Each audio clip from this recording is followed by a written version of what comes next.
Mr. President, Excellencies, I convey my thanks to Government of Morocco and hosting of COP. I take this opportunity to congratulate the world leader and everyone gathered here today in this enchanting cities of Morocco, Marrakech, for reaching a very important and historical milestone of Paris Agreement coming into force. It is not completed yet. This is just the beginning of the journey we have committed to embark upon the saving the only planet we have. Relation between India and Morocco go back to the 14th century when the famous Moroccan traveler and writer Ibn Batuta traveled to India.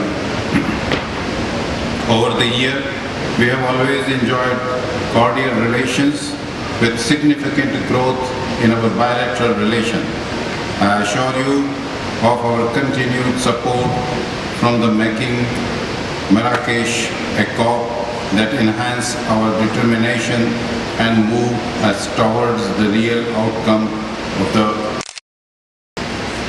Going forward, we expect that the directions set by the Paris Agreement will be followed at COP22, and all decisions would respect the spirit of common but the differentiated responsibilities and respective capabilities set in the agreement.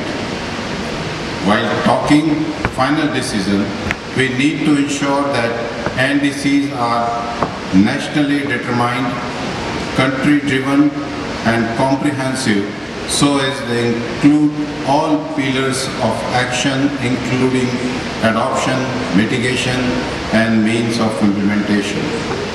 Access to adequate and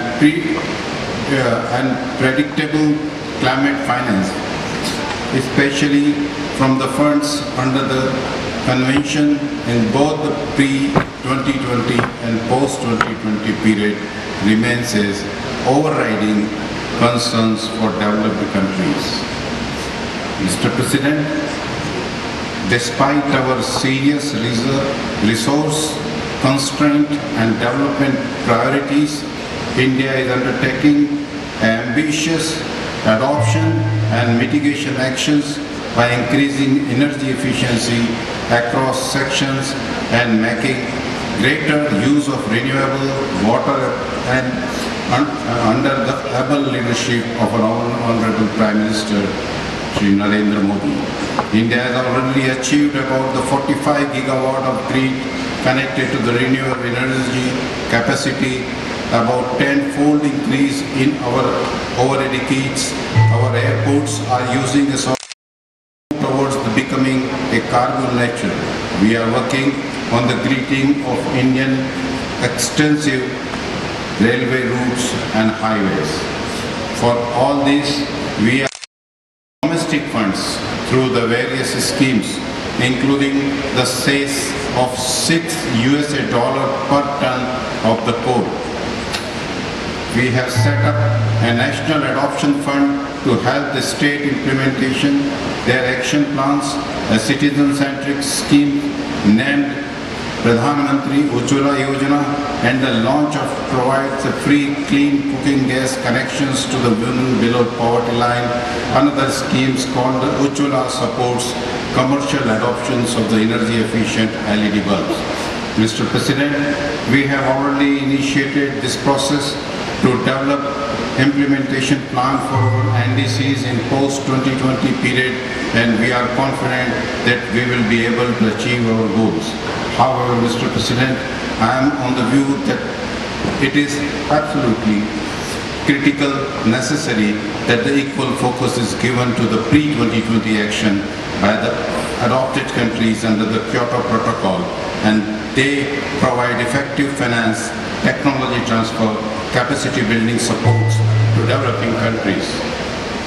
At the end, Mr. President, when I ask for a message to humanity, my life is my mission.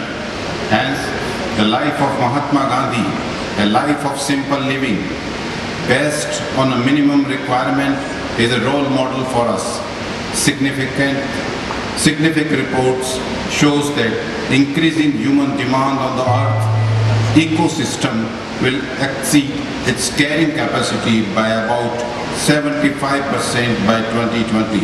A small change in our everyday life by moderating our lifestyle and encouraging sustainable consumption and production patterns will contribute in the big way. Finally, we must remember that while we all are gathered here to talk about the climate action, we need to consider the need of the most poor and vulnerable populations. It is extremely important that our actions are based on the climate justice and protect the poor, vulnerable for the climate change crisis. Thank you.